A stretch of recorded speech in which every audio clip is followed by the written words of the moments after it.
د افغانستان کرکټ ملي لوبډلمشر رشید خان ارمان بیا هم د دویمې سیالۍ کې د تېرې سیالۍ ناکام لوبغاړو ته ځای ورکړی دی چې ملګرو په دغه لوبډله کې ولې ناکام دي او ولې به ناکام شي په دې اړه معلومات درکوو. د ویسټ انډیز پر وړاندې دویمه یو ورځنۍ سیالۍ کې افغان لوبډلې یو وار بیا هغو لوبغاړو ته ځای ورکړی چې په تېرو سیالیو کې ناکام ثابت شوي دي. د افغانستان او ویسټ انډیز لوبډلو ترمنځ سیالۍ پیل شوې ده چې افغان لوبډلې په نوملړ کې حضرت الله زازی او جاوید احمدي ته یو ځل بیا ځای ورکړل شوی دی. تمه کېده چې د زازی پر ځای به ابراهیم ځدران شامل شي. حضرت الله زازی په 2019 میلادي کال کې د نړیوال جام سربیره په ګڼ شمېر یو ورځنیو سیالیو کې په پرله پسې ډول ناکام ثابت شوی دی.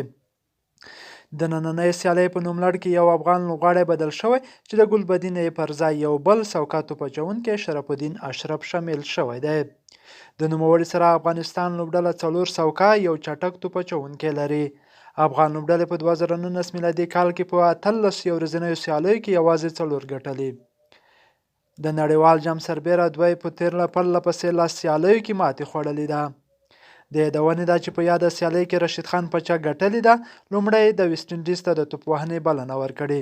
دغه سیالي په 1 بجه پیل شوه. د نن ورځې په لوبډله کې دغه لوبغاړي لوبیږي: حضرت الله زازی، جاوید احمدي، نجیب الله ځدران، رحمت شاه، اصغر افغان، شرف الدین شاه اشرف، محمد نبی، اکرم علي خیل، نوین الحق او مجیب الرحمن او همداشان رشید خان لوبډلمشر.